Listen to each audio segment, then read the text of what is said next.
magandang araw sa ating lahat. A pleasant evening, especially to our siblings and allies and friends at the Philippine Financial and Inter-Industry Pride, or PFIP. We are the Philippine Anti-Discrimination Alliance of Youth Leaders, or PANTAY, a nationwide network of young people, both LGBTQ plus and allies, for gender equality, and primarily lobbying for the passage of the SOGI-specific anti-discrimination bill, or the SOGI Equality Bill. Alam niyo po, there was a cruel time in history where young queer people have to face very difficult challenges. Being bullied in school for being different, having to look for jobs that do not discriminate, having to plead to be accepted by society and by our own families, or worse, having to face arrests, violence, or death just for holding the hands of the person we love or for being who we are. I'm not saying these are all gone. Many parts of the world continue to struggle against these challenges for the LGBTQ plus community. The violence, stigma, and discrimination continue to plague our societies. But we are fortunate to see people like us, people whom we can relate to, people whom we can see ourselves in, hold positions of power, and create safer spaces for the next generation of young queer kids. In my few years in the advocacy, the mothers and the fathers, the titas and the titos, the ates and the kuyas have always had one notable thing to say. They want the next generation of LGBTQ plus kids to never experience the same hardships they have endured. They want to make this world, or the universe rather, a better place than when they've met it. You know, many of you have paved the way for a kinder world in more ways than one.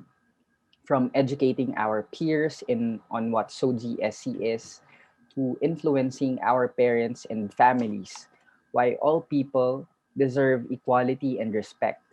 There's no task too little for equality. Wala pong maliit o jutes na bagay para sa pagkakapantay-pantay. Lahat yan DAX. And for that, we will always be grateful. The once young LGBTQ plus people of the past are now making strides as the LGBTQ plus leaders of today. I believe that is the beauty and strength of our pride. History was harsh to people like us. Actually, for many queer kids, growing up, it still is. But there is solace in knowing that there are now organizations like the PFIP who promote diversity and inclusion for people of diverse sexual orientation, gender identity, and expression. From opening your companies to LGBTQ plus applicants, providing the same employment benefits to same-sex partners, to having gender-inclusive comfort rooms for trans employees, to institutionalizing anti-discrimination policies in the workplace. These are just but a few things, but we need to start somewhere. As a community of advocates, there's always so much work to be done. But there's always hope. I believe there's always hope. It's the same hope as when babaylan sought to be recognized in society during the pre-colonial era. It is the same hope as when gays and lesbians sought an end to conversion therapies and being treated as an illness. It is the same hope as when the first brick was thrown at the Stonewall. As young LGBTQ plus people, bilang mga bagets, we are thankful, honored, and proud to be part of this amazing community and to continue to take the road to equality that you, all of you, have paved and continue to create. Cheers to the future. Happy 7th anniversary, PFIP.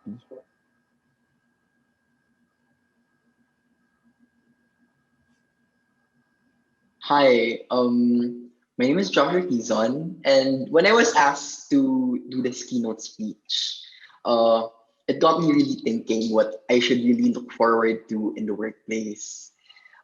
As the president and founder of DLSU PRISM, the LaSalle University's premier LGBTQ plus organization, I felt that it would be unfair to simply share my own thoughts because the reason I started my organization in the first place is so that I would be able to amplify the voice of my community in my generation. And so I also asked the thoughts of my members. I told them, hey, what do you look forward to what are your fears and what are your hopes when you work one day? There, I realized that the changes that we need to make in the workforce don't need to be grand or big. It starts with the small changes to make your employees feel like they belong to the workplace, such as required gender sensitivity trainings, gender neutral bathrooms, and anti discrimination policies with actual teeth.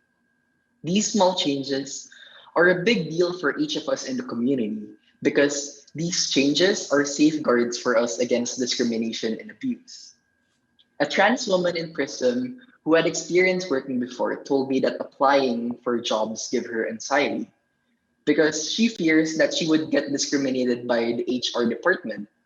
In her own words, she told me that this fear comes from this uncertainty of whether the HR or the company itself is transphobic in nature. When one gets inside a company, there are still so many factors that can cause anxiety to a member of the LGBTQ plus community. And this goes especially to the transgender community. And one of these factors are the lack of gender neutral bathrooms. I think that it is unfair that our members of our community feel anxiety about the idea of exercising natural bodily functions.